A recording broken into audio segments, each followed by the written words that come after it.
कोट्यावधी रुपयांची दौलत देऊनही सुखाचा एक क्षण बाजारात मिळत नसतो. त्यासाठी संपत्ती नाही तर माणुसकी आणि माणसं कमवावी लागतात. राग हा माणसाचा किती पण मोठा शत्रू असला ना तरी तो योग्य वेळी आलाच पाहिजे, नाहीतर लोक राग न आल्याचा फायदा घ्यायला लागतात.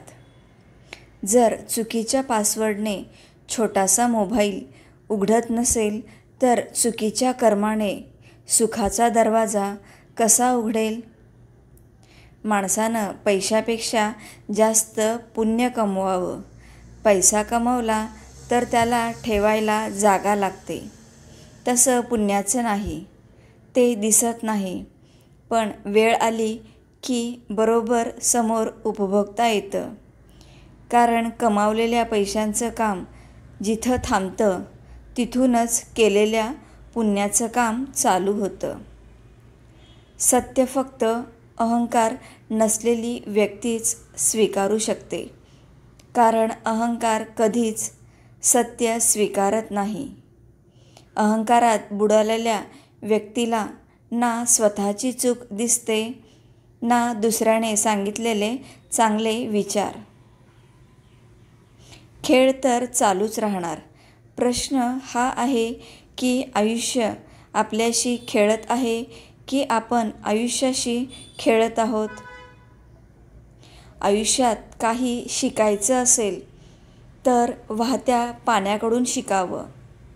वाटेतला खड्डा टाळून नाही तर भरून पुढे निघावं.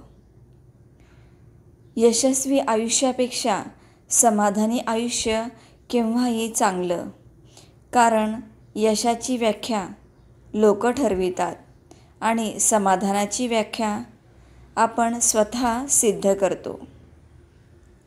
धुक्याने एक छान गोष्ट शिकवली की जीवनात रस्ता दिसत नसेल तर दूर पाहण्याचा प्रयत्न करणं व्यर्थ असतं. एक एक पाऊल टाकत चला, रस्ता आपोआप मोकळा होत जाईल. जीवनात त्याच गोष्टी करण्यात मजा आहे ज्या गोष्टीला लोक म्हणतात हे तुला कधीच जमणार नाही. कारण यशस्वी लोक आपल्या निर्णयाने जग बदलतात आणि अपयशी लोक जगाच्या भीतीने आपले निर्णय बदलतात. संस्कार म्हणजे आपल्या मनावर ताबा आणि दुसऱ्याच्या दुःखाची जाणीव. तुकाराम महाराजांनी सांगितले आहे की बोलून टाकावं, पण टाकून बोलू नये. ज्याने माणसाची मने विनाकारण दुखावली जातात. आपणासाठी माणसे काल, आज आणि उद्यासुद्धा तेवढीच महत्त्वाची आहेत. आयुष्य जगण्यासाठी घर छोटं असलं तरी चालतं, पण नाती जपण्यासाठी मन मात्र मोठंच असलं पाहिजे. समाधान ही कदाचित एकमेव अशी गोष्ट असावी जिला श्रीमंती अजून विकत घेऊ शकली नाही. शंकेला जसा इलाज नसतो तसा स्वभावालाही औषध नसते. चारित्र्यालाही कधी प्रमाणपत्राची गरज भासू नये. शब्दाचा तिखटपणा कमी करण्यासाठी मौनासारखं उत्तम साधन नाही, पण त्यासाठी गरजेचे आहे स्वतःवरच्या विश्वासाची. नातेवाईकांची वागणूक ही तुमच्या वडिलांच्या श्रीमंतीनुसार बदलते.